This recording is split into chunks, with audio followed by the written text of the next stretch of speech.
cinta saya ini terhadap bapak saya, Pak SBY, dan sikap dari ketua umum ini agak sedikit mulai berkurang. Mungkin bukan ke Pak SBY, ke AHY-nya, ke ketum saya ini. Ya, saya anggap ketum saya ini terlalu apa? Terlalu berlebihan, Bang, dengan sikap ini. Berlebihan. Tetapi dengan sikap ketum ini, cinta itu udah mulai pudar. Tetapi bukan berarti saya harus keluar dari Demokrat. Saya akan lawan sampai kapanpun. Silakan. Kalian mau bilang saya bukan Demokrat, saya Demokrat. Aku Demokrat. Saya akan tetap bertahan dengan tegak lurus saya Anies Baswedan presiden. Artinya saya itu dipecat, prinsip perorangan atau akan Anda kampanyekan? saya akan kampanyekan. Saya akan katakan kepada wahai saudara-saudaraku kader Partai Demokrat dari Sabang sampai Merauke. Jika Anda merasa yakin bahwasannya Anies Baswedan adalah sosok figur yang memang dicintai dan diinginkan oleh masyarakat di provinsi atau kabupaten kota Anda, jangan ragu untuk menempatkan fotonya ketika Anda memang betul-betul menjadi bagian dari caleg kota, kabupaten, ataupun DPR RI.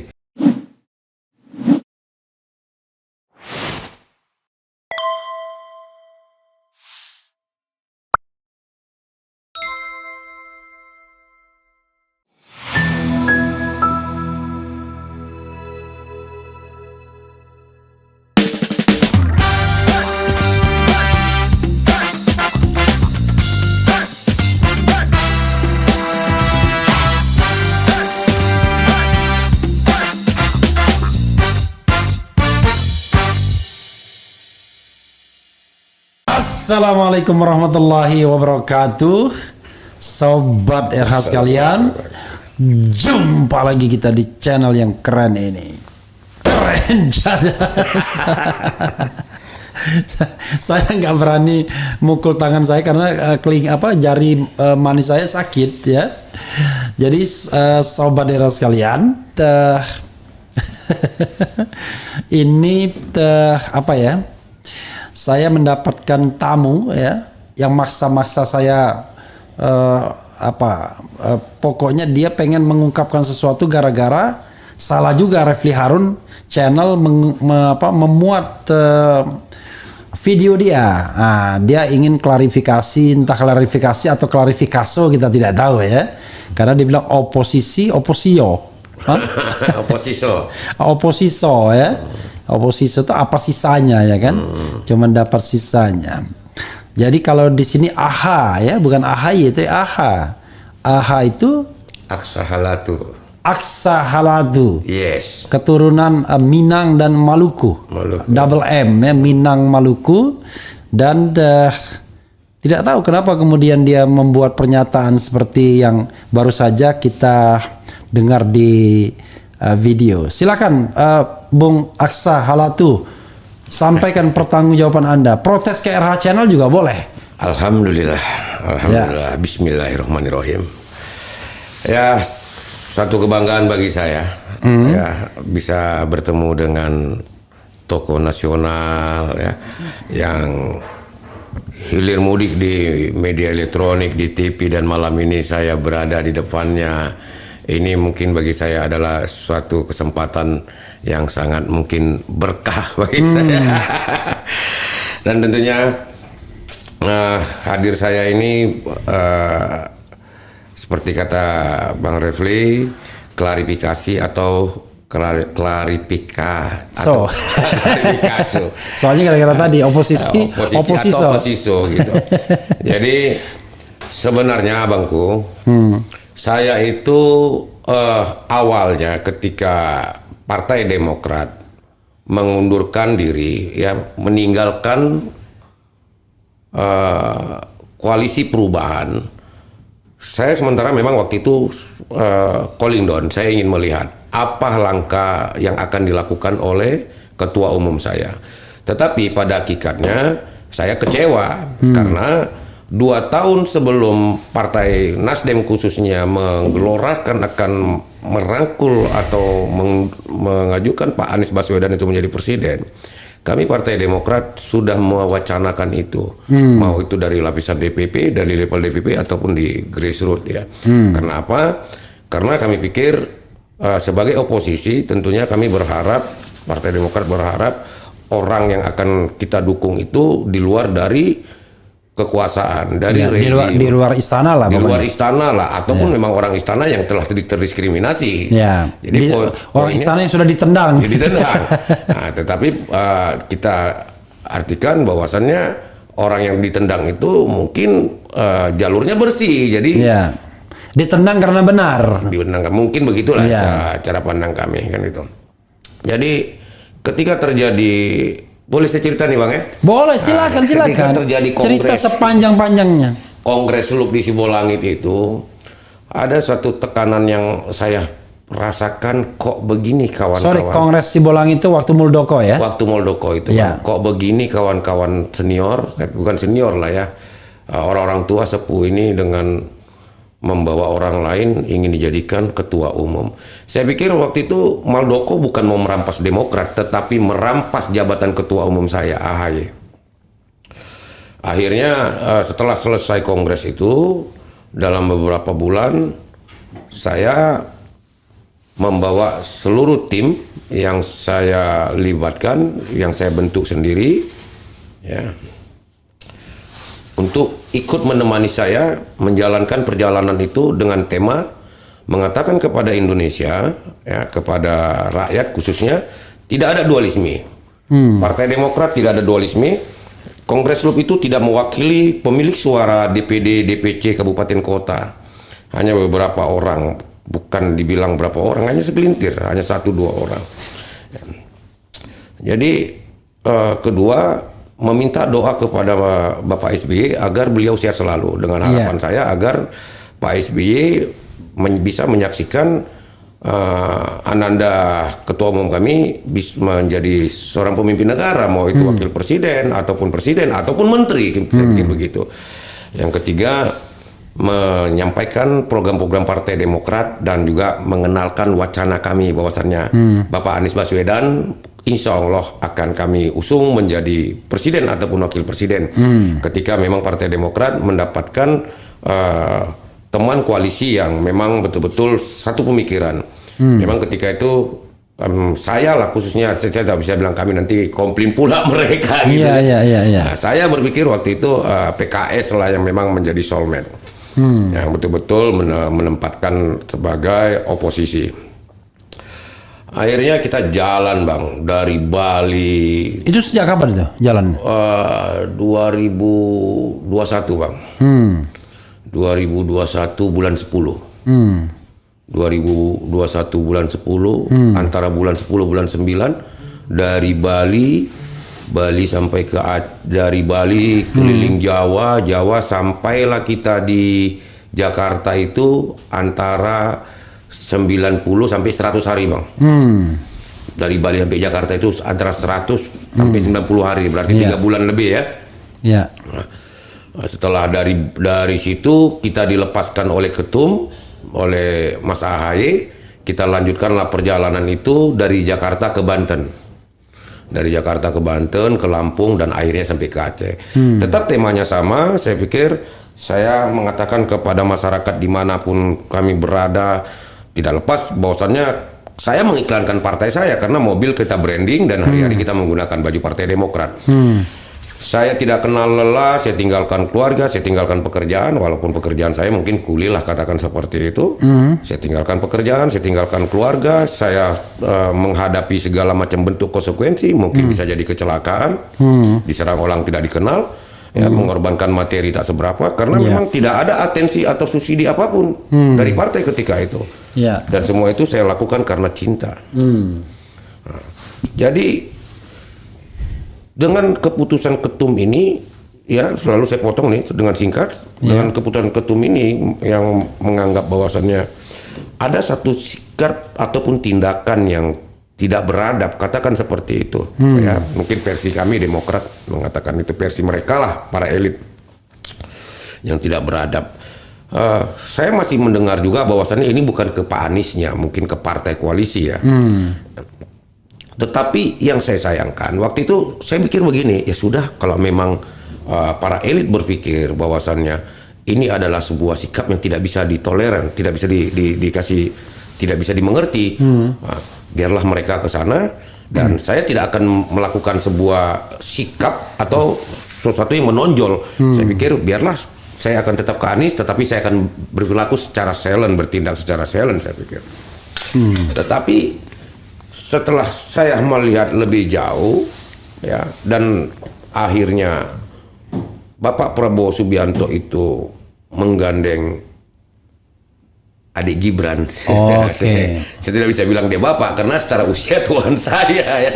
Bukan Mas Gibran, tapi Mas Gibran itu biasanya untuk orang Jawa. yang kita hormati, untuk menghormati. Tapi kalau nggak perlu kita hormati, nggak perlu panggil Mas. Wah, saya pikir dengan memanggil adik, Gibran aja. memanggil adik juga saya masih menghormati. Oke, Dek Gibran. Adik Gibran karena saya lebih tua dari beliau ya. Oke. Dengan merangkul Dek Gibran yang saya pikir saya merasakan dan menyaksikan 9 tahun ini, Bang. Ya, yang saya bilang awalnya 8 tahun 3 bulan. Lalu Abang klarifikasi itu. Iya. 9 tahun ya. Iya. Saya menyaksikan itu, Bang, bagaimana rezim ini, pemerintah ini begitu menutup ruang dan menganggap kami adalah partai yang memang betul-betul harus diredam. Sedangkan oposisi itu ya bagi sebuah negara yang menjunjung sebuah ajas Pancasila dan demokrasi, ya oposisi itu sangat penting, sangat perlu.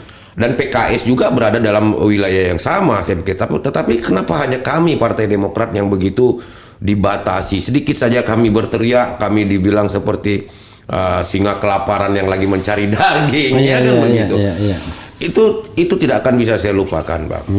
Saya menganggap Partai Demokrat ini seperti roh yang sudah betul-betul nyawa saya. Saya begitu mengagungkan Pak SBY. Tahun berapa gabung sama Demokrat? Saya gabung sama Demokrat itu 2003, Bang. 2003. Saya 20 tahun sudah ya. 21 tahun lah kira hampir, Bang. Ya, 2003 itu antara bulan 11 bulan 10 itu, Bang. Karena waktu itu aslinya saya ini ya kalau bulan 10 berarti 20 tahun. Karena ini baru 2023. Oh iya. 20 tahun. Tapi saya tambah aja jadi 21 tahun biar agak lama sih. Oke. Jadi saya begitu mencintai partai ini karena apa? Karena saya melihat sosok Pak SBY. Lalu orang tua saya ini, Bang, punya bapak kakek saya, opa saya ini PM. Polisi militer. Ketika Pak Sarwo Edi sebagai Pangdam di Sumatera Utara, kakek saya ini bisa dikatakan juga sebagai ajudan. Dan bisa juga dikatakan sebagai orang dekat, teman ketika itu tahun 70-an, Bang, ya. Tahun 80-an itu mungkin. Jadi orang tua saya mengatakan bahwasannya bagus kau pilih Partai Demokrat karena Pak SBY itu istrinya anak Pak Sarwo Edi. Ini saya tidak rekayasa itu. Ini asli. Memang saya mencintai Partai Demokrat itu karena ada unsur Bu Aninya.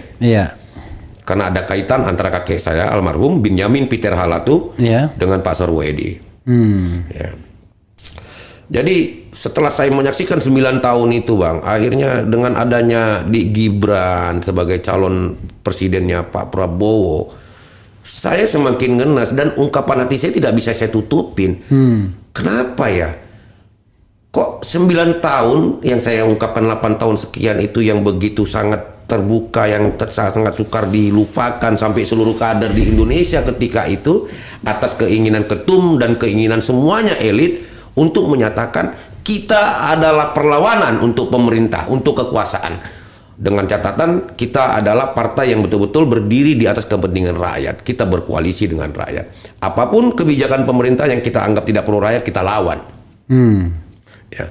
Tetapi setiap kita berteriak melalui kawan-kawan di DPR ataupun fungsionaris yang ada di DPP, selalu saja ada pengkanteran, ada perlawanan yang dilakukan pemerintah melalui partai-partai pendukung ketika itu. Saya berterima. Jadi itu yang membuat saya akhirnya berpikir cinta saya ini terhadap bapak saya Pak SBY dan sikap dari ketua umum ini agak sedikit mulai berkurang, mungkin bukan ke Pak SBY, ke AHY-nya, ke ketum saya ini. Ya, saya anggap ketum saya ini terlalu apa? Terlalu berlebihan, Bang, dengan sikap ini. Berlebihan. Kenapa persoalan masalah yang sedikit dia besarkan, persoalan yang besar dia kecilkan. Oke. Persoalan yang kecil dia besarkan. Persoalan yang besar dia kecilkan. Oke. Yang kecil dibesarkan itu apa?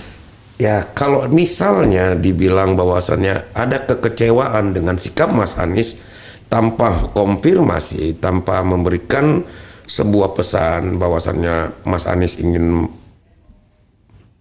menggandeng Caimin menjadi wakil presiden, kan begitu. Tentunya jika para elit Demokrat itu menganggap politik itu adalah dinamis dan fleksibel, ya kenapa tidak difleksibel dan dinamiskan saja persoalan itu? Oke, kami sakit hati loh Partai Demokrat. Dengan sikap ini kami sakit hati, tetapi kami tetap bertahan di koalisi ini. Ya, kami punya catatan sendiri. Namun kami tetap bertahan dan kami tetap berjuang karena dari awal kami menginginkan satu perubahan untuk Indonesia. Karena yang dibela ide ya, bukan sikap. Bukan ya? sikap, ide. Prinsip kenapa Pak SBY itu adalah bapak demokrasi, Bang. Ya, tetapi hari ini saya melihat Demokrat itu kok menabrak demokrasi. Saya beranggapan begitu. Saya sebagai kader partai, mungkin mereka itu hari ini hanya pakai baju, Bang.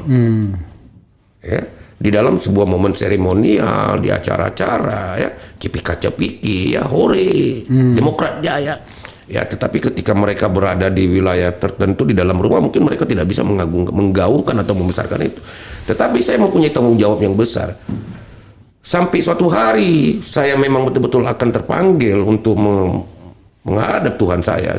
Saya membawa Demokrat itu di tubuh saya. Ya, saya pertanggungjawabkan itu. Allah Subhanahu wa ta'ala sang pencipta Tuhan saya itu ketika menciptakan saya di kandung ibu saya adalah laki-laki yang sempurna tanpa cacat. Tetapi saya berani pertanggungjawabkan ini, Bang. Kenapa? Cinta. Cinta yang membabi buta kepada Partai Demokrat, khususnya Pak SBY dan Bu Ani. Tetapi dengan sikap ketum ini, cinta itu udah mulai pudar. Tetapi bukan berarti saya harus keluar dari Demokrat. Saya akan lawan sampai kapanpun. Silakan, kalian mau bilang saya bukan Demokrat, saya Demokrat, aku Demokrat.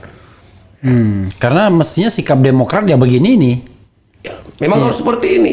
Jadi seperti Abang bilang, saya ingin menantang, bukan menantang ketum saya itu ingin menjas dia atau menjatuhkan dia, tetapi dalam ini saya ingin katakan, ketum, demi Allah Subhanahu wa ta'ala, walaupun saya ini termasuk manusia yang pendosa, saya berani bertaruh. Bila pertaruhan itu terlalu ekstrim, oke, saya tak mau ucapkan lah, ya, mungkin tidak baik juga. Saya katakan Anies Baswedan menang jadi presiden. Seandainya Anies Baswedan menang jadi presiden, apakah ketum dengan jiwa besar berani mengatakan dan kembali ke dalam koalisi, walaupun misalnya tim koalisi katakan di situ ada PKS, ada Nasdem dan PKB tidak menerima, tetapi ya namanya seorang jiwa besar, kenapa pula tidak? Buktinya Bapak Prabowo saja 2 kali melawan Pak Jokowi, ya faktanya masuk juga di dalam koalisi dan jadi sekolah juga. Di dalam politik apa yang tidak mungkin, kan seperti itu. Yang saya sayangkan tentang sebuah ungkapan fleksibel dan dinamis itu. Kenapa itu tidak diterapkan? Kenapa tidak diterapkan di dalam persoalan yang sekecil tadi yang Abang pertanyakan sama saya? 9 tahun itu bukan waktu yang singkat. Jadi seolah-olah masalah 9 tahun ini sepertinya ketum lagi tidur, dia terbangun, dan yang 9 tahun itu mimpi. Begitu. Ketum harus ingat, ini partai politik, ini bukan perusahaan, ini bukan yayasan.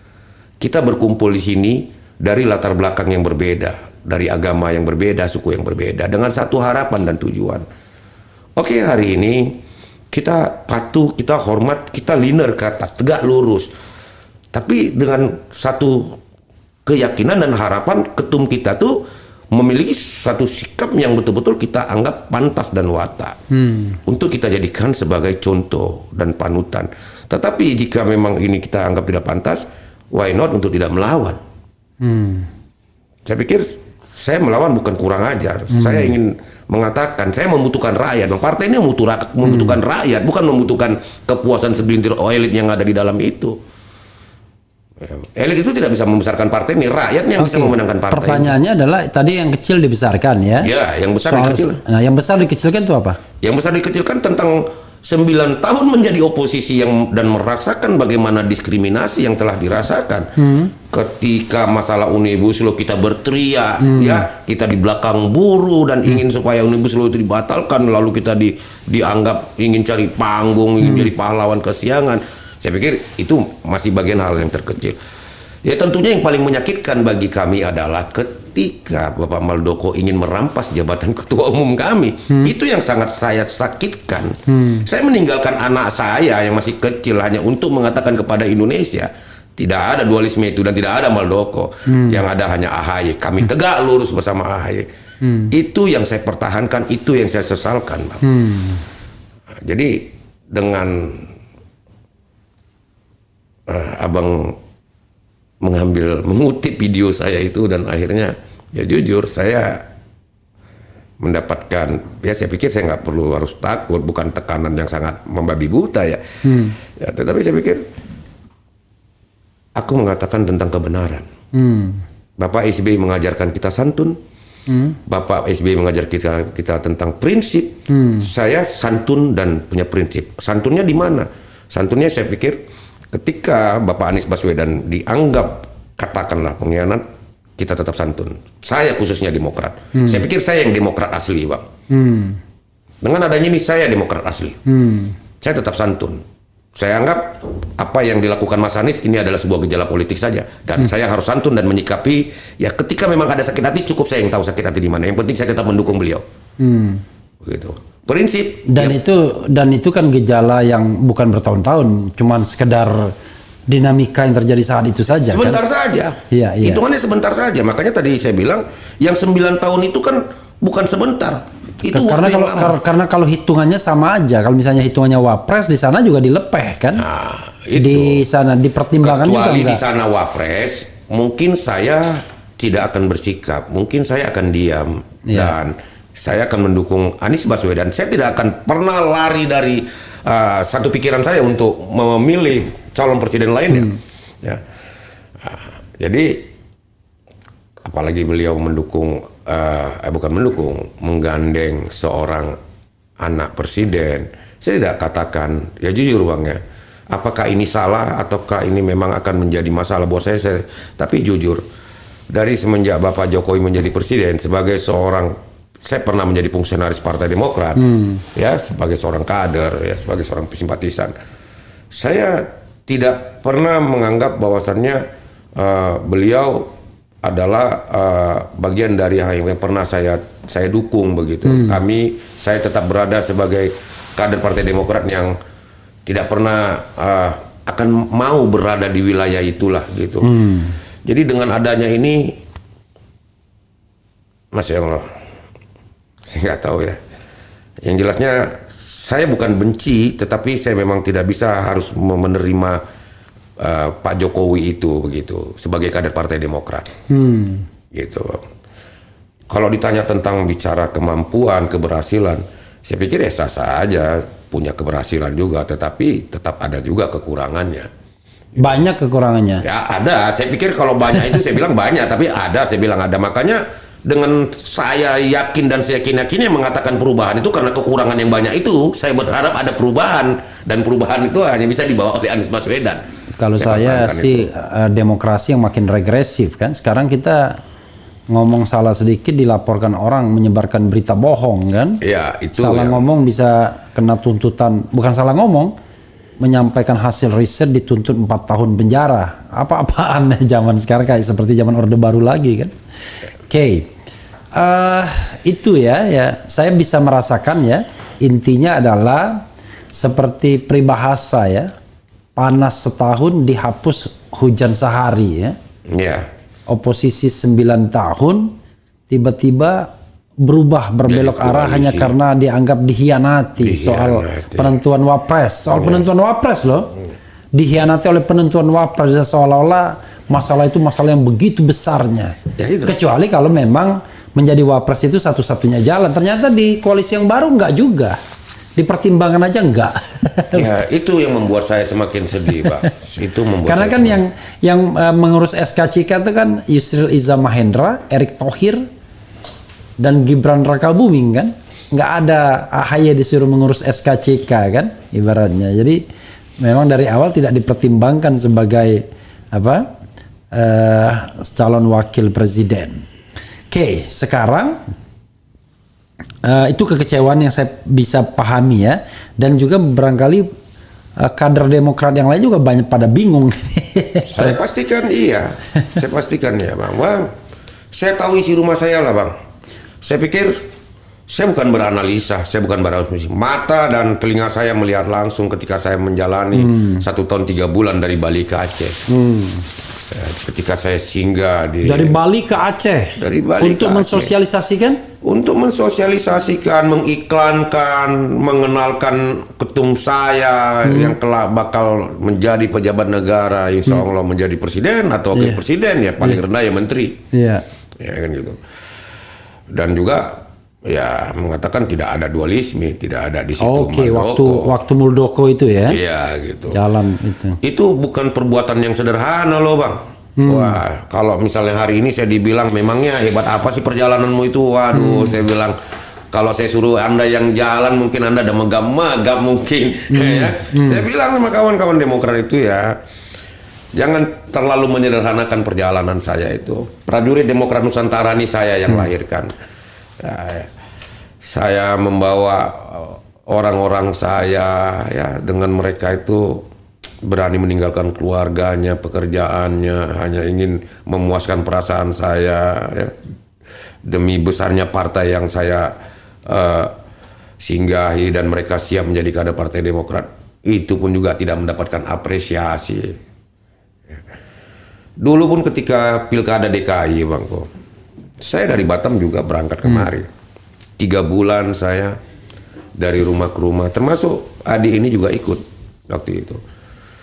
Kita datang kemari bukan sebatas penggembira, hanya foto selfie, AHY selfie, bukan. Tetapi kita door to door dari kampung ke kampung di Jakarta Timur, di Cibubur, Kampung Malaka, Cijantung, Ciracas, ya, hanya mengatakan beri kepercayaan, buat tidak jauh jatuh dari pokoknya. Bagaimana Pak SBY yang Bapak Ibu kenal sebagai negarawan, sebagai Presiden Republik Indonesia yang menjunjung demokrasi, begitulah ketua umum.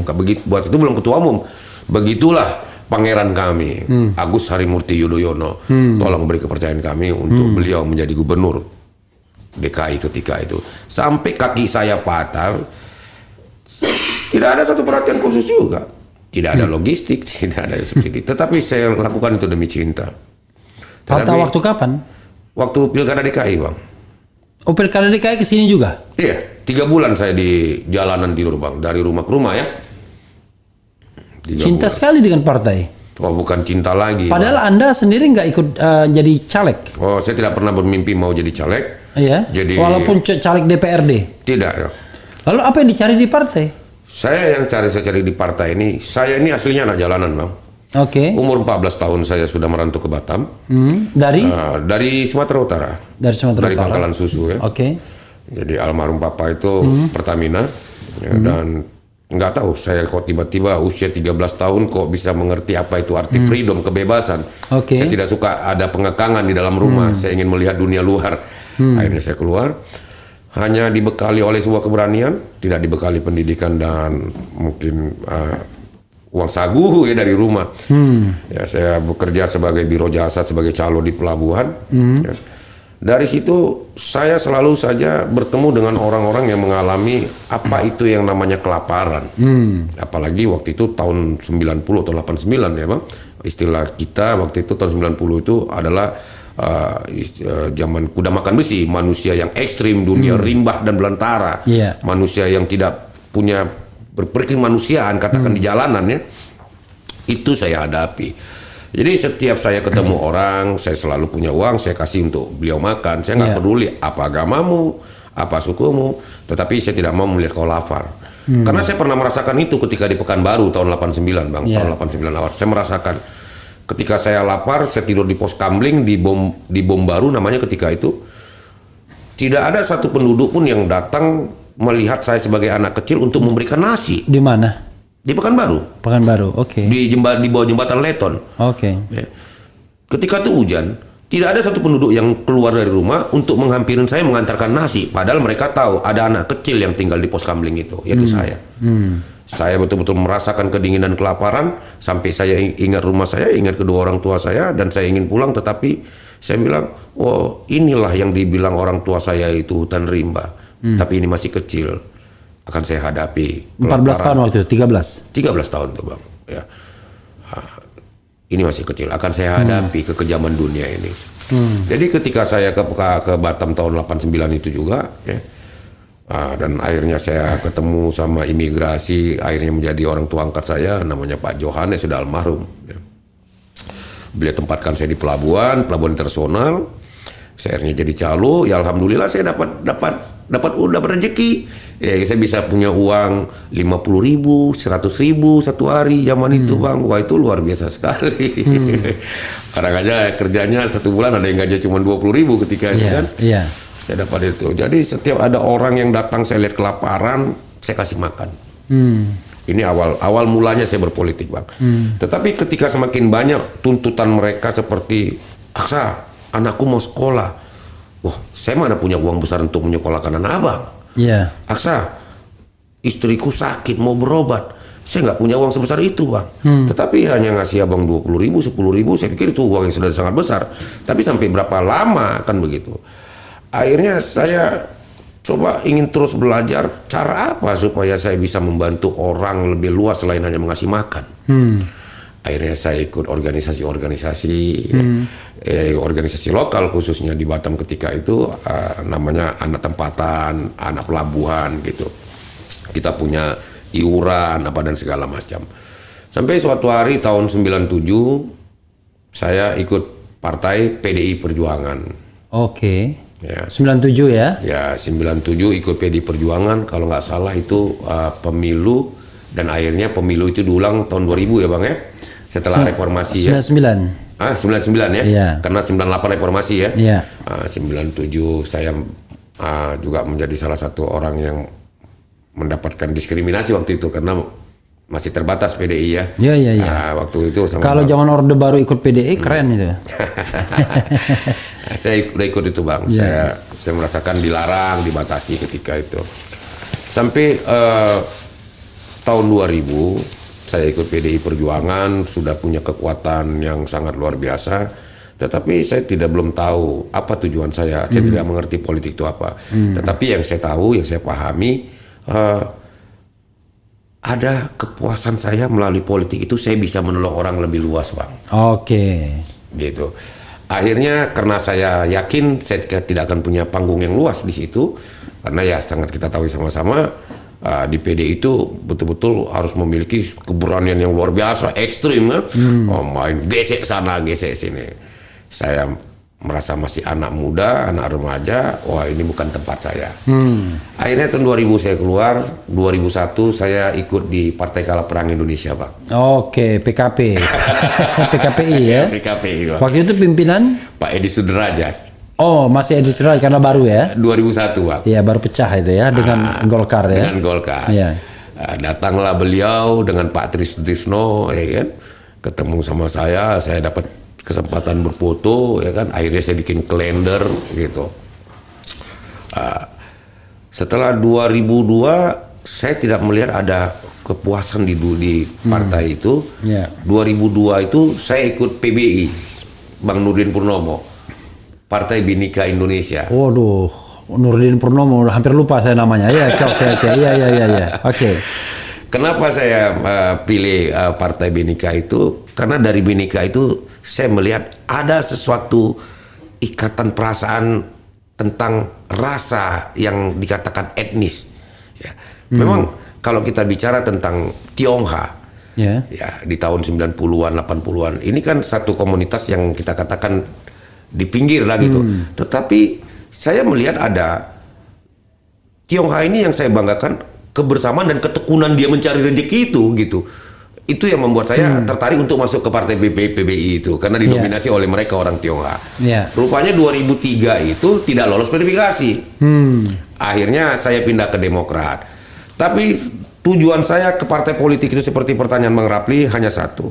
Saya menggunakan politik, yaitu partai politik ini hanya ingin menolong orang lain, Bang. Sarana untuk memberikan pertolongan kepada orang lain. Contohnya, ketika orang menginginkan anaknya sekolah, walaupun saya katakan waktu itu hanya pimpinan ranting, tetapi saya bisa menggedor dinas pendidikan, tolong saya minta agar ada dispensasi atau apapun itu. Karena waktu itu kami mendapatkan 4 kursi, Bang, di DPRD di Batam.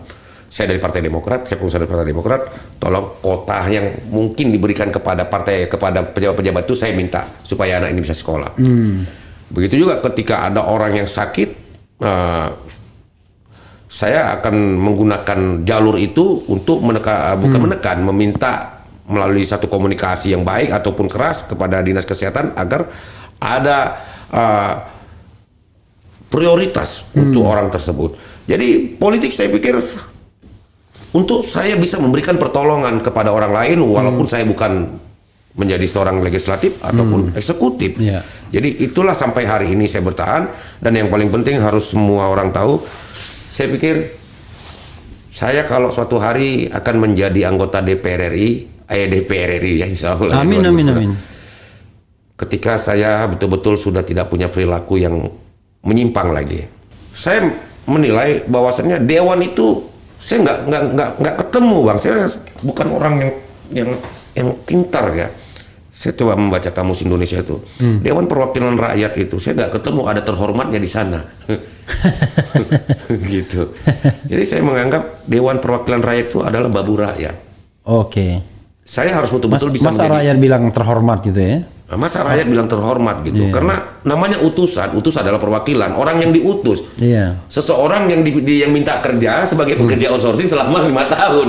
Kan gitu. Berarti dia harus membawa aspirasi dan inspirasi orang itu loh, Bang. Jadi saya berpikir dosa saya aja udah banyak. Lalu saya minta suara 3.000 orang dengan meyakinkan mereka akan membawa perasaan mereka, keinginan mereka, aspirasi mereka, inspirasi mereka, cita-cita mereka. Jika itu tidak saya tepati, berarti dosa mereka saya tanggung, Abangku. Oke. Itu kan dari Partai PBI ya, Partai Bhinneka Indonesia. Lalu pindah jumping up ke Demokrat gimana ceritanya? Karena tidak lolos verifikasi. Oke, menjelang 2004 pemilu ya? Iya, sekitar bulan 10 tuh, Bang. 2003. Iya, 2003 itu, Bang. Oh, karena tidak lolos verifikasi. Tidak lolos verifikasi itu. Tapi waktu itu ikut jadi caleg, enggak? Enggak. Oh, enggak. Saya tidak pernah terpikir untuk itu, Bang. Makanya saya terlalu panjang ceritanya tadi. Akhirnya saya bilang partai politik bagi saya hanya sarana untuk saya memberikan pertolongan kepada orang lain. Oke, jadi gabung 2003 ke Demokrat karena tidak lolos verifikasi. Oke. Tetapi waktu itu tidak langsung gabung. Saya masih lama parkir. Saya mikir karena memang saya akan kemana gitu kan. Akhirnya muncullah berita-berita tentang kecengengan Pak SBY yang dielulukan Ibu Megawati ketika itu. Oke. Ya kan? Bukan dielulukan, disindir. Iyalah dilulukan sih. Diglorifikasi. Iya. Jadi akhirnya saya bilang, Pak SBY ini siapa? Ketepatan waktu itu ibu saya di sana, Bang. Lalu ibu saya bilang, Pak SBY itu istrinya itu Ibu Ani, anaknya Pak Sarwo Edi. Jadi kalau memang mau ikut partai, pilihlah partai itu. Gitu. Karena memang orang tua saya mengikuti, walaupun saya sama orang tua laki-laki kurang bisa komunikasi, Bang, sama ibu saya. Ibu saya terus, walaupun saya tidak merasa dilindungi dari kecil gitu kan. Tetapi beliau terlalu support. Akhirnya saya masuk Demokrat, itulah alasan yang paling utama, Bang. Karena kedekatan almarhum opa saya Binyamin Peter Halatu dengan Bapak Sarwo Edi. Dan saya melihat ada aura ketokohan dan kebapakan yang sangat hebat di jiwa Pak SBY itu. Makanya saya cinta sekali sama dia. Sampai pernah suatu ketika Pak SBY itu di kota Batam, di kota saya, ada sekelompok mahasiswa, itu teman saya, mungkin bisa saya sebutkan juga namanya Azhar. Iya. Ya. Sampai saya sama beliau itu bertikai, Bang, karena ada sebutan kata-kata yang sangat tidak pantas kan. Mereka demo, akhirnya bertikai sama saya dan mereka melaporkan saya ke polisi. Ya, saya bukan ditangkap, saya ditahan, dipanggil juga di Polres waktu itu. Kapolresnya waktu itu Bang Karyoto. Oke. Ya, jadi saya bilang, saya hanya melindungi Dewan Pembina saya gitu. Ya kalian boleh kritik. Pemimpin memang wajib dikritik, Bang. Pemimpin wajib dimaki, tetapi makinya itu tidak boleh dengan kata-kata yang hewan, kata-kata yang kotor gitu. Tetapi maksud dimaki itu kan identik dengan kekerasan kata gitu, Bang. Kau tidak becus, kau tidak mampu memimpin, wajib kau turun kan begitu. Karena kau tidak bisa membuat satu perubahan yang signifikan, tidak bisa membuat itu. Saya pikir seorang kepala daerah, seorang presiden memang wajib dikritik dan dikasari sama rakyat. Nah, kalau misalnya pemimpin dipuji terus, kacau, Bang, negeri ini kacau, daerah itu, Bang. Gitu. Tetapi pemimpin tidak boleh difitnah, Bang. Ya, bukan difitnah ya, tidak boleh dihujat dengan kata-kata yang seperti kata-kata binatang, kata-kata kotor, dan juga dipitnah juga nggak boleh, Bang. Karena fitnah itu begini, Bang Rapli Harun ini dinyatakan melakukan gratifikasi, ya. Lalu saya upload itu di media sosial. Ini sama saja saya memfitnah, Bang. Karena saya hanya memainkan perasaan dan dugaan saya. Kalau benar adalah Bang Rapli Harun gratifikasi, saya laporkan aja ke polisi dulu. Sampai polisi menyatakan abang tersangka, baru saya share video itu. Oke. Seperti itu, Abang. Oke. Kita jumping lagi ya. Sekarang semua sudah terjadi ya. Tadi saya juga berharap SBY berbesar jiwa dan balik ke Amin kan? Oh ya, harapan saya seperti itu. Jadi, tapi sekarang terlihat kan, nasi sudah menjadi bubur, mereka menjadi partai pengusung ya dari pasangan Prabowo dan Dek Gibran gitu kan. Lalu apa yang Anda akan lakukan ke depan ini? Ya, saya akan tetap bertahan dengan tegak lurus saya, Anies Baswedan presiden. Artinya saya itu dipecat, prinsip perorangan atau akan Anda kampanyekan? Saya akan kampanyekan. Saya akan katakan kepada wahai saudara-saudaraku kader Partai Demokrat dari Sabang sampai Merauke.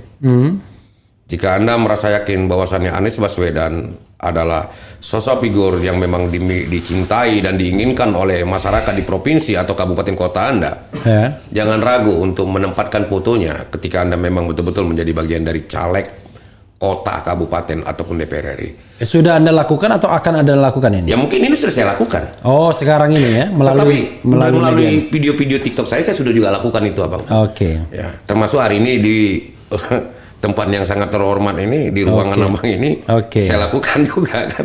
Jadi saya mungkin sedikit pesan saya, Bang, kepada para relawan, termasuk saya sendiri ya. Pertama, jangan pernah kita membandingkan tentang calon pemimpin yang lain, ya. Jangan pernah menjelekan, jangan pernah menghasut, jangan pernah menyerang.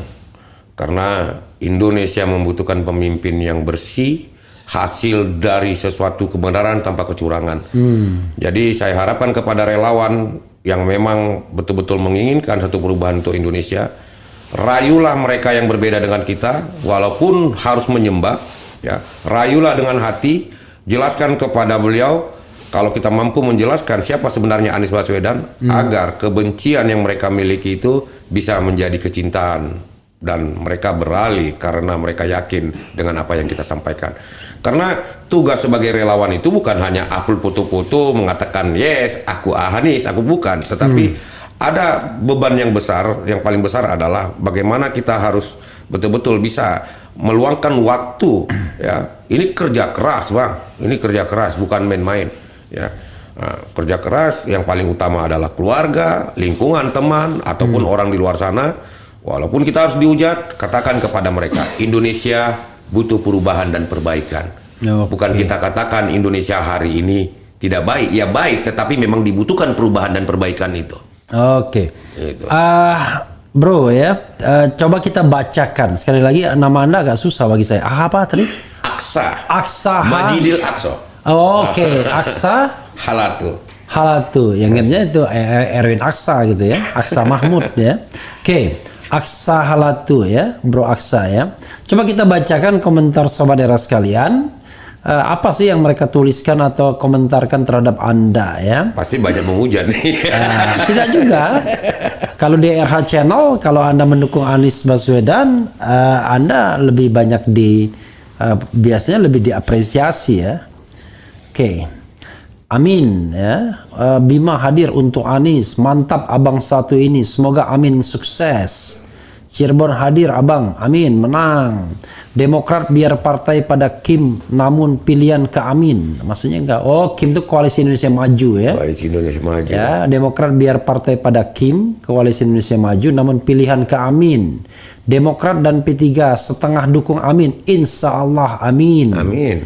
Saya dukung 100% abangku. Terus suarakan suara Anies ke seluruh penjuru NKRI. Amin menang. Sesuai hati nurani dan akal sehat. Batam hadir. Mantap bang, salam sehat. Terlalu prioritaskan AHY dan AHY jarang disorot. Jadi nggak ada elektabilitas, kan kasihan.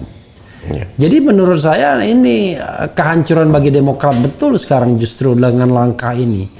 Kalau dia tetap di Anies, ya minimal itu dia bisa bargaining untuk menjadi kapten timnas. Saya yakin tuh. Yakin saya. Iya kan? Mungkin lebih dari itu, walaupun bukan wakil presiden pastinya. Iya, maksudnya kapten timnasnya pas waktu di kampanye kan Di paling tinggi kan kampanye. kapten timnas. Betul. Kan dia bisa bargaining, oke, kami tapi bisa nggak kita kapten timnas misalnya gitu-gitu ya kan? Maka dia akan mendapatkan expose besar-besaran Pasti. dan dia akan terlihat terus di pencapresan ini karena dia di inner circle kan. Kalau sekarang ketika Prabowo hadir, ya dia nggak bisa jadi inner circle di situ dia. Jauh sekali. Yang saya yakinkan kalau walaupun tidak menjadi wakil presiden ketika itu bang, tetapi tetap bertahan. Saya yakin Partai Demokrat dari 54 ini bisa jadi 80 kursi bang. Iya. Tapi Itu sekarang yang paling penting. Sekarang susah ya kelihatannya. Ya, tapi saya masih optimis. Dengan saya di Anies, makanya saya himbau kepada seluruh kader Partai Demokrat dimanapun berada, jangan ragu. Ketika di provinsi Anda, di kabupaten Anda, Anies Baswedan memiliki ruang yang sangat luas. Tempatkan foto beliau bersama Anda di sana. Insya Allah Anda menjadi anggota DPR RI. Oke, ada yang bilang Demokrat nasibmu kini tidak lebih besar dari partai yang baru dibuat, malah lebih besar PSI yang notabene partai baru. Oh itu tidak mungkin, kami tetap akan besar. Oke. Ketika karbit dimasukkan ke buah pisang akan matang, tapi karbit disandingkan ke anak muda jadi pelanga pelongo. Kasihan nasibmu kini Demokrat. Mahkamah Keluarga, LGBT, korupsi, Undang-Undang Dasar Cipta Kerja, cawe-cawe, hutang meroket, terima kasih kerja-kerja 2 periode Jokowi. Amin aja dulu. Number one is the best. Kader militan cuma PKS kayaknya. Salut sama bapak ini, lebih cerdas dibandingkan dengan ketumnya yang macam bocil. Karena ego and ambisi dia korbankan perasaan para kadernya. Benar-benar seorang kader yang berprinsip kuat. Salut sama abang ini. SBY 2 periode programnya diadopsi Jokowi 80%, tol, PKPH, BLT, etc. Seharusnya kader Demokrat jihad ganti partai ke PKS biar Partai Demokrat nyungsep nomor 1 menang, insya Allah. Jati diri wibawa AHY tidak ada lagi setelah keluar dari perubahan bersama Pak Anies. Bapak ini memang orang cerdas, seharusnya ya bapak ini yang cocok punya julukan Bapak Demokrat. Semoga perjuangan dan doa Bapak untuk pasangan Amin dikabulkan Tuhan. Amin. Saya 2 kali pilih Prabowo Subianto, sekarang saya pilih Amin 2004 Presiden RI. Oke, Demokrat bakal nyungsep hilang wibawa karena ikut nyemplung di gorong-gorong. Banyak sekali, nggak mungkin saya bacakan satu-satu ya. Silakan komentar secara umum. Termasuk juga ada kapan Pak Demokrat akan mengkampanyekan Gibran. Dia bilang begitu. Silakan jawab secara umum. Saya malah sebenarnya semakin geli dan sakit hati ya bang ya. Sakit hati begini. Apakah teman-teman itu ya, khususnya para elit itu, apakah mereka lupa ketika rejim itu yang notabene adalah bapaknya Mas Gibran ya, adik Gibran itu, Iya. gitu, yang betul-betul pernah begitu memberikan satu pembatasan yang sangat luas kepada Partai Demokrat. Tiba-tiba hari ini mereka mengkampanyekan itu. Lalu saya tanya nih, mungkin masih ada lah, saya pikir rekam jejak digital ini kan nggak bisa hilang, suara Demokrat. Bagaimana kami ya suara rakyat kan gitu, Bapak Presiden dan lain-lain. Apakah tidak ada rasa geli di hati atau bagaimana? Ya, saya aja jujur, Abang Dah, saya melihat itu, saya sedih, marah dan tak kayak mana-mana pikiran saya, betul. Karena nggak bisa saya hilangkan. Ya yang saya anggap itu maksud pembatasan itu ya wajar, namanya pemerintah ya. Pemerintah menginginkan semuanya berpihak dan pro dari semua kebijakan tanpa ada yang harus mengkritik, memprotes dan segala macam kan gitu. Tetapi kan kita oposisi, wajar kita memprotes kan begitu. Ya itu yang membuat saya nggak habis pikir gitu. Apa ya yang di hati Pak SBY itu? Aduh, Pak SBY itu adalah orang yang sangat lembut, orang yang sangat santun, orang yang sangat menjunjung demokrasi, Masya Allah. Iya. Saya pikir Pak SBY sebenarnya hatinya juga nangis nih, Bang. Ini nggak tahu ini ketum saya ini kenapa ini. Malam ini mungkin jangan-jangan nggak bisa tidur gara-gara nonton podcast ini. Ketum saya ini kenapa ini. Tetapi percayalah Bapakku, Bapak Susilo Bambang Yudhoyono yang kucintai. Kalau ditanya tentang loyalitas dan pengabdian, saya tahu saudara saya, sahabat saya, Bapak Agus Harimurti Yudhoyono itu adalah anak kandung. Saudara saya, sahabat saya, Edi Baskoro Yudhoyono anak kandung. Tetapi bicara tentang pengabdian, saya walaupun bukan siapa-siapa, saya pernah mengabdi dan pernah merasakan pengabdian 1 hari penjara karena nama Bapak pernah diungkapkan dengan ungkapan yang sangat menyakitkan. Kenapa? Karena saya pikir SBY adalah bapak saya. Saya pernah marah ketika akan berangkat ke Sumatera Utara, lalu ada masyarakat yang mengatakan hal yang jelek, saya marah sampai akhirnya dibawa ke pos polisi bandara. Itu masih sedikit Bapakku Pak SBY. Banyak hal kalau memang mau diingat satu demi satu. Banyak hal sudah pengabdian saya, Bang. Saya bukan penggembira di partai ini, saya pejuang. Kalau memang Abang menyiapkan tempat yang sangat lama untuk saya jelaskan perjuangan saya apa saja, ya kan saya ungkapkan. Jadi percayalah, saya bukan mau menghancurkan partai ini, saya ingin menyelamatkan partai ini, Abangku. Walaupun saya hanya kader. Tapi sejauh ini kan tadi mengatakan sudah pernah diperingatkan ya, atau diintimidasi atau dipanggil oleh DPP atau DPW atau DPD atau bagaimana? Kalau DPD, DPC-nya manggil ada, sampai saya bilang urusan kau manggil saya apa? Memangnya aku pengurusmu, aku bilang. Kau salah alamat ini. Kau bawa suratmu pulang. Tolong jangan berulang kali kau datang kemari. Karena saya ini juga memiliki barisan orang. Nanti kalau semakin lama orang melihat ini, akhirnya terjadi ungkapan emosi dan akhirnya nanti orang-orang saya datang ke kantor kamu jadi susah. Ya kan? Jadi yang bisa memanggil saya adalah ketum saya. Walaupun saya ini bukan pengurus. Saya akan datang, saya siap di sidang mereka, saya siap mengkanter apa yang menjadi pertanyaan mereka. Kenapa saya harus mengatakan Anies Baswedan? Karena ini adalah prinsip awal yang harus terus dipertahankan. Kita adalah partai santun, kita adalah partai nasionalis religius. Nasionalis itu adalah seorang tipikal yang betul-betul bisa membawa Indonesia menjadi lebih baik, khususnya suku, agama tidak dibeda-bedakan, dan itu hanya ada di Anies Baswedan. Jadi kita harus bertahan dengan nasionalis itu dan religinya. Religius itu kan bukan hanya Islam saja. Iya, religius. Religius itu Kristen, Buddha, Hindu, Konghucu juga religius. Gitu. Kita harus bertahan di situ. Anda melihat waktu Demokrat show of force ya, bikin acara di Senayan ya di waktu itu ya. Dan memperkenalkan bahwa calon presidennya Prabowo, Anda melihat itu sebuah sikap yang sebenarnya itu tidak sebuah pemaksaan, itu bukan sikap.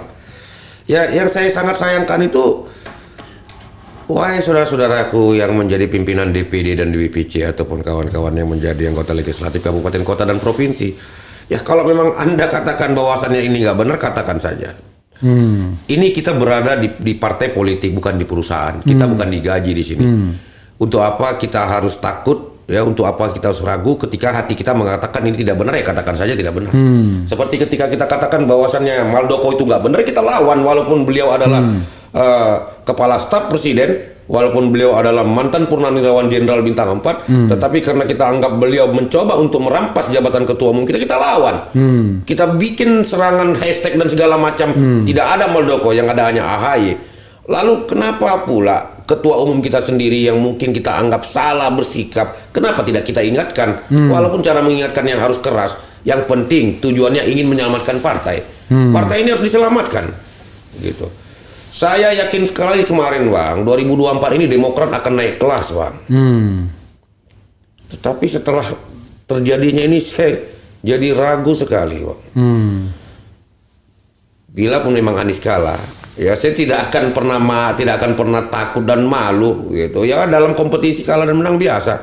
Tetapi keyakinan saya kan tidak harus prinsip ya. Prinsip. Saya punya keyakinan. Saya seorang muslim. Saya diajarkan harus yakin dengan keyakinan saya. Saya harus yakin kepada Tuhan saya, kepada Nabi saya Muhammad SAW. Ya kan gitu. Dan juga saya harus yakin kepada pilihan calon pemimpin saya. Kalau saya nggak yakin, saya kacau. Saya udah dosa saya banyak. Saya nggak punya keyakinan, menjadi apa hidup saya ini? Oke, menarik ya. Ya, sahabat daerah sekalian, ya kader militan ini punya prinsip walaupun berbeda pilihan, gitu ya. Oke, Bang Era, kata hati kader Demokrat itu masih diamin karena kata hati tidak akan bisa dikalahkan oleh ketua umum. Apa benar itu, Bang? Benar nggak itu? Bisa benar. Benar ya. Benar. Oke, saya kan nggak bisa jawab. Oke, Bro Halatu ya, Aksa Halatu, silakan Anda. Oh, sebelum Anda closing statement, kita tes dulu ya kan, keanisannya aja. Anies jadi presiden. Oke. Ini harus narasi dan intonasinya harus pas nih, Bang. Oke. Anies jadi presiden. Luar biasa. Langsung 2024 Anies presiden. 2024 Anies presiden. Anies jadi presiden. Imin wakil presiden. Keren nih. Coba lagi. Matahari semakin tinggi panasnya menyengat bumi tapi kami terus berlari. Ini ada berubah sedikit. Nomor satu yang kita pilih 2024 Anies presiden. 2024 Anies presiden. Anies jadi presiden. Imin wakil presiden. Song kedua coba. Terima kasih. Ini agak ada perubahan ya. Anies Gus Imin. Anies Gus. Ulang. Terima kasih. Anies Gus Imin. Ini ada perubahan juga ya. Untuk negara sepenuh jiwa. Tapi kami mau lebih. Jadikan kau pemimpin negeri. Tadinya presiden RI, tapi karena setelah ini presiden kan, karena ini pemimpin negeri karena dua kan, Anies Gus Imin ya. Presiden benci korupsi. Presiden benci korupsi, itu harus. Ya, dan tak takut oligarki. Yang tak takut oligarki. Anies jadi presiden. Oke, bro, luar biasa. Jadi bisa take vokal nanti ya. Tapi ini yang terakhir saya minta juga kepada ketua umum saya. Ya. Ya. Ketum, pemimpinku, pangeranku, bapakku, Ya. Bapak Susilo Bambang Yudhoyono. Di sana juga ada om-om saya, ada Om Andi, ada Om Amir, dan om-om yang lain, dan abang saya Renanda Basar. Jika dalam 1 bulan lebih ini sikap saya ini dianggap adalah sebuah pengkhianatan, percayalah saya bukan pengkhianat, abang. Saya bukan pengkhianat, ketum. Saya malah benci pengkhianat. Ya. Kalau memang kita mau katakan tentang sikap kita yang sebenarnya, ketumku yang tercinta, ketika kita sudah menjadi bagian dari koalisi, ketum seharusnya jangan pernah sekalipun bertemu dengan calon-calon yang lain. Tapi itu pernah kita lakukan. Kenapa itu harus kita lupakan? Sebenarnya ini satu pengajaran yang kita pertontonkan. Kita mengajari orang untuk berkhianat. Kita harus konsisten. Kita Anies ya Anies. Ketika misalnya Ibu Puan Maharani mengajak berjumpa, katakan tidak. Foto, video bisa mengasumsikan hal-hal yang berbeda. Saya tidak mau. Karena kami Partai Demokrat tegak lurus bersama Anies. Jadi sebenarnya cara dan perbuatan itu sudah satu ukuran. Kita sebenarnya tidak konsisten, ketum. Ya. Kenapa saya sedih, ketum.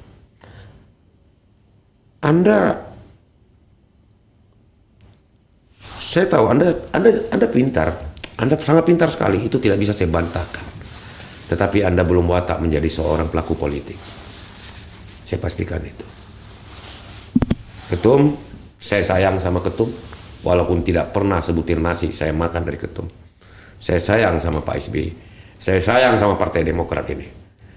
Saya tidak akan pernah hengkang dari partai ini, walaupun dengan terjadinya video malam ini di ruangan Abang Da Refli Harun, saya tetap Demokrat. Saya tetap Demokrat yang akan terus menggelorakan dan memenangkan Anies Baswedan, walaupun konsekuensinya Anies kalah. Saya tetap akan berada di sana. Aku Demokrat. Aku tidak akan pernah mengatakan aku tidak Demokrat. Dan harapan dan doaku meminta kepada rakyat Indonesia dengan tidak mengurangi rasa hormat dan memohon, tolong kepada rakyat Indonesia dari Sabang sampai Merauke, beri kepercayaan kepada kader-kader kami yang maju sebagai anggota DPR RI khususnya. Berilah kepercayaan untuk memilih mereka, karena mereka adalah perwakilan Anies Baswedan yang akan menyuarakan kebenaran, melanjutkan perubahan dan perbaikan untuk Indonesia. Insya Allah, insya Allah, insya Allah, ketum. Jadi sekali lagi saya minta maaf, Bang Rapli. Oke. Saya tetap juga punya rasa yang memang saya melawan, saya tidak akan berhenti dari perlawanan ini. Saya bukan hanya sebatas menceritakan Anies melalui media sosial, tetapi saya akan terus melakukan. Contohnya, saya punya mobil, Abang Da. Mobil itu di branding gambar AHY dan Anies dari 2001. Oke. Sampai sekarang. Sampai sekarang. Tapi mobil itu sekarang, kenapa mobil itu saya gade? Iya. Karena itu bukan tidak ada peran siapapun. Itu mobil ada peran orang dulu yang memang ingin menjadi kader Partai Demokrat. Jadi saya bilang, partai dimanapun pasti punya mahar.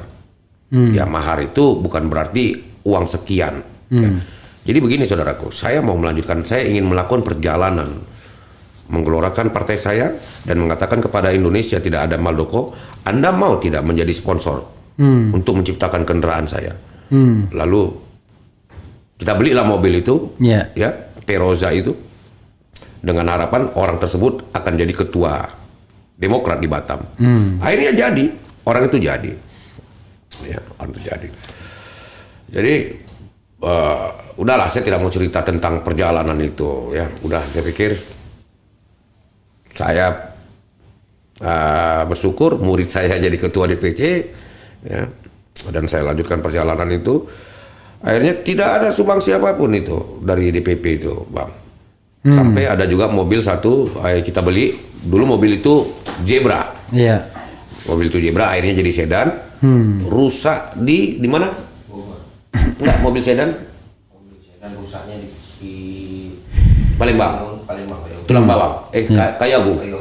Saya suruh ketua DPC di sana untuk bayarin, bukan dibayarnya, malah dipakainya dan dipakai sama adiknya ya. Iya.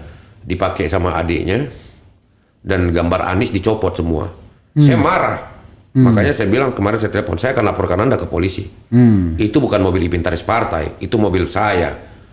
Itu mobil PDN, Prajurit Demokrat Nusantara. Tidak ada satu orang pun yang bisa melarang saya menggunakan ini. Ini saya yang ciptakan, abangku. Oke. Prajurit Demokrat Nusantara ini dengan perjalanan itu. Jadi yang di Bogor juga mobil Peroza itu sudah, karena waktu itu anak-anak ini kan seperti sudah tidak punya asah lagi, harapan lagi untuk melanjutkan. Saya bingung.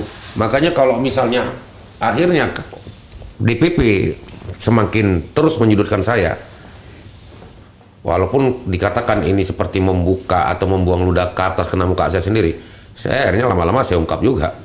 Saya tahu isi rumah saya ini, jangan tuntut saya untuk melakukan itu. Oke. Saya tahu isi rumah ini dari mana rumah ini. 21 tahun, oke 20 tahun, saya hilangkan satuan. 20 tahun saya sangat tahu rumah ini. Saya pejuang partai ini, saya tahu asal muasal bagaimana pengkhianatan itu dan tahun berapa sebelum Johnny Allen melakukan kejahatan dengan mengajak Muldoko untuk melakukan Kongres LUP. 2010 sudah ada pengkhianatan itu. Saya bersama Bang Roma Dapoan, ya, yang memberikan dukungan kepada Om Andi Malaranggeng. Dari sana kami sudah pastikan, jika seluruh ketua DPD dan ketua DPC kabupaten kota menganggap Bapak SBY yang notabene ketika itu presiden 2010 tuh Bang ya, Kongres Padalarang, sebagai presiden, sebagai ketua dewan pembina, sebagai ikon, sebagai simbol, bukan bendera lagi, simbol. Beliau udah seperti simbol, ya, ikon. Apapun yang dikatakan Pak SBY, seluruh pemilik suara harus ikut. Dari Bapak Hadi Utomo almarhum kepada Andi Malaranggeng, secara otomatis Om Andi Malaranggeng itu harus menjadi ketua umum abangku. Oke. Karena ini adalah perintah. Tetapi kenyataannya Johnny Allen Marbun, Ruhut Sipolta kan begitu. Mendorong Mas Anas, ya. Akhirnya juga Om Marzuki Ali juga berpikir, ya Anas bisa, gua kok nggak bisa. Kan begitu. Artinya saya simpulkan pengkhianatan itu sudah ada di sana. Kalau mereka memang menganggap Bapak SBY itu adalah sesuatu yang tinggi diberikan rasa hormat, tidak ada perlawanan itu. Jadi ini harus diketahui. Kita sudah bilang, kami bilang sama Bang Ramadan Puan, waktu itu kan saya ajudan beliau di DPR. Ketuanya Bang Romawi, Narawi, sekretarisnya Ramadan. Ya. Saya menggunakan pertemanan saya ketika Kongres 2005 di Bali, yang akhirnya banyak kawan-kawan saya menjadi ketua DPC, semua saya hubungi, semua sudah di Kepri. Saya bilang kita harus tegak lurus kepada Pak SBY. Pak SBY menginginkan Pak Andi Malaranggeng menjadi ketua umum, kita harus ke sana. Tidak ada yang lain. Jadi abang bayangkan itu, kita keroco tapi kita punya keinginan tetap mempertahankan bahwasannya Pak SBY itu tidak boleh dilawan dan dilanggar, Bang. Segitulah besarnya perjuangan saya, Bang. AHY harus nangis lihat itu, Bang. Ada AHY berasa, Bang? Nggak ada. Sampai mereka ada yang mati masuk penjara, Bang. Nggak ada satupun kader Partai Demokrat petinggi itu yang memberikan apresiasi dari perjuangan saya, Bang. Saya sedih sebenarnya nengok partai ini. Tapi sudahlah, kecewaan saya sudah terlalu panjang sebenarnya, Bang. Ya, tetapi kekecewaan ini bukan berarti saya ingin meruntuhkan dan menghancurkan partai ini. Saya malah ingin menyelamatkan partai ini dengan meminta semoga suatu hari siapapun yang jadi ketua umum, tolonglah dipilih betul-betul fungsionaris para elit DPP itu yang betul-betul memiliki kriteria kemampuan ilmu bermasyarakat, bukan hanya orang yang hanya berbahasa konsultan, ya kan? Apa istilah lagi, Bang? Apa lagi ya? Intelektual, apa dan segala macam. Yang penting harapan saya Partai Demokrat betul-betul bisa merangkul orang-orang daerah yang berawal dari ketokohan untuk membesarkan Partai Demokrat. Bila seperti yang hari ini saya pikir, aduh, udah saya ampun aja lah nengok mereka. Tapi percayalah, saya tidak takut kok. Apapun yang mungkin Anda saksikan malam ini, saya semakin luas dan semakin liar sebagai orang yang mengatakan mendukung Anies. Saya pertanggungjawabkan itu. Hanya kematian yang bisa mengatakan saya bukan Demokrat. Anda tidak punya hak mengatakan saya bukan Demokrat. Walaupun Anda mengeluarkan surat, aksa dipecat. Ini bukan perusahaan, ini partai. Saya tidak dapat gaji di sini karena Anda tidak punya hak untuk memecat saya. Oke, closing statement. Closing statement. Closing statement. Closing statement. Saya pikir itu saya ucapkan terima kasih yang sebesar-besarnya kepada seluruh rakyat Indonesia, khususnya Bang Refli Harun yang memberikan ruang yang sangat baik bagi saya malam ini. Wow, panjang umur, bahagia, dan saya selalu insya Allah menteri ya. Calon Menteri Hukum dan HAM. Insya Allah 2024 Anies jadi presiden. Nggak percaya Anda, kita buktikan. Insya Allah. Jadi kepada relawan dan juga kepada pendukung, jangan pernah menjas dan menjelekan. Biarkan mereka yang punya pilihan mengatakan kami Prabowo, ya biarkan, doakan. Semoga mereka ahli dan mampu meyakinkan keluarganya, tetangganya untuk mengatakan Prabowo adalah pilihan mereka. Kita juga melakukan yang sama. Kita rayu, kita sembah lagi masyarakat. Kalau bisa mereka para lawan-lawan yang memang berseberangan, kita sembah dan kita rayu. Kita yakinkan Indonesia butuh perubahan dan perbaikan, dan itu hanya ada Anies Baswedan, si hitam manis. Oh, luar biasa. Anies tidak hitam, tapi it's okay. Jadi sahabat sekalian, ada satu hal yang perlu saya klarifikasi ya.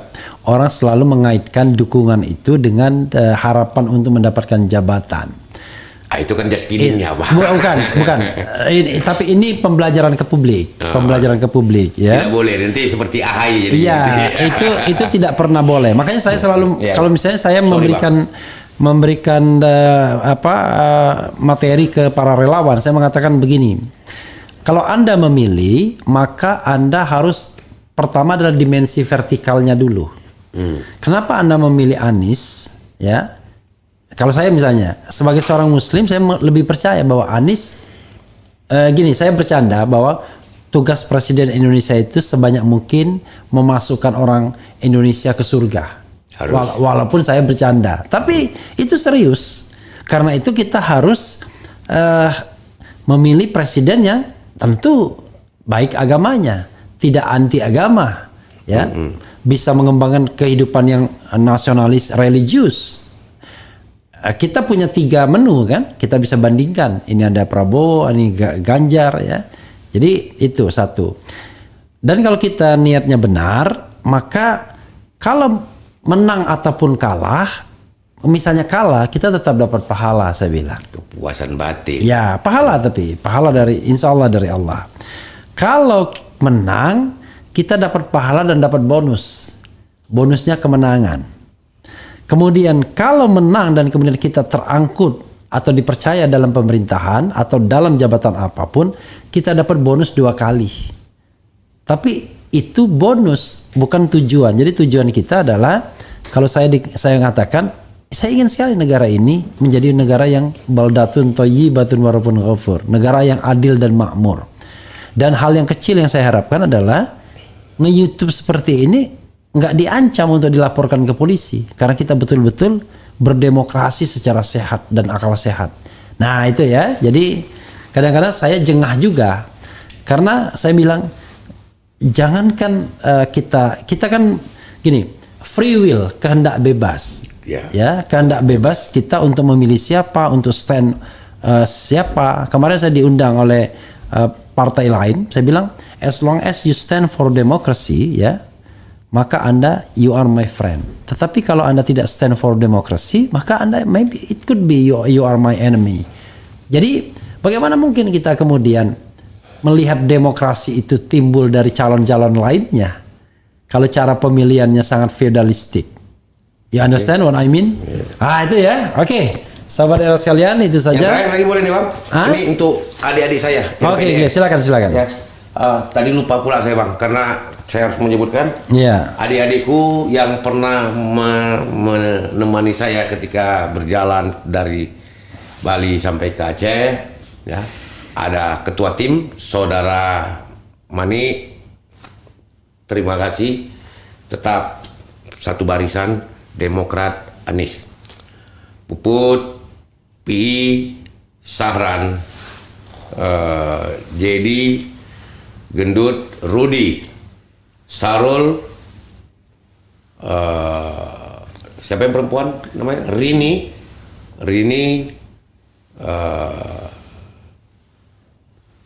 Rizky di Kuwait, Jeb, Panglima Jeb di Bukit Tinggi. Siapa lagi? Semuanya 14 orang. Siapa lagi? Ya, kalian semua. Ricky Beno. Kalian semua di sana tetap pegang teguh, kita Demokrat. Kita sudah mengatakan dan mengiklankan Demokrat selama 1 tahun 3 bulan. Jangan pernah kalian kecewa dengan sikap saya. Tetapi harapan saya, percayalah, Tuhan telah mengirimkan sesuatu yang baik, yaitu Anies Baswedan untuk Republik ini. Walaupun memang kenyataannya, ya kalau masalah menang kalah itu nanti, tetapi kita harus ikhtiar dan yakin. Dan untuk ketua umum saya, sekali lagi dengan tidak mengurangi rasa hormat, saya tetap patuh dan saya tetap sayang kepada Anda, khususnya kepada Bapakku Pak SBY dan juga kepada semua kolega saya di Demokrat, serta sponsor ya yang menyponsori perjalanan saya, adik-adik saya juga. Ada Riang, ada Ganda, ada Usup, ada Tengku, ya, ada Silo. Wah, kalian adalah orang-orang hebat yang terus saja memberikan atensi dengan perjalanan saya itu. Mengiklankan Demokrat dari Sabang sampai Merauke. Seharusnya saya melanjutkan ke Kalimantan, Sulawesi dan Papua, Bang. Tetapi karena ada persoalan ini, akhirnya ya saya pikir. Namun ini akan saya lanjutkan. Kita udah siapkan dia. Saya beserta dengan tim, dengan mobil Demokrat dan gambar Anies itu akan menggelorakan Anies, Bang. Selama 91 hari ini kita nih kan. Ya. 60 hari dimulai dari minggu depan, saya akan melanjutkan perjalanan itu dimulai dari Lampung sampai ke Aceh, Bangku. Oke. Nah, itu pengabdian tanpa perintah. Oke. Itu yang akan saya lakukan. Gitu. Anies Presiden. Oke, ya saudara sekalian, itu saja mudah-mudahan apa yang disampaikan Bro Aksa Halatu, Anies. Ahai, Bang. Aksa Halatu, yes, Bang. Oh, Aksa Halatu, yes. Atau Anies Halatu juga boleh ya. Anies Halatu. Wassalamualaikum warahmatullahi wabarakatuh. Waalaikumsalam warahmatullahi wabarakatuh. Anies jadi presiden.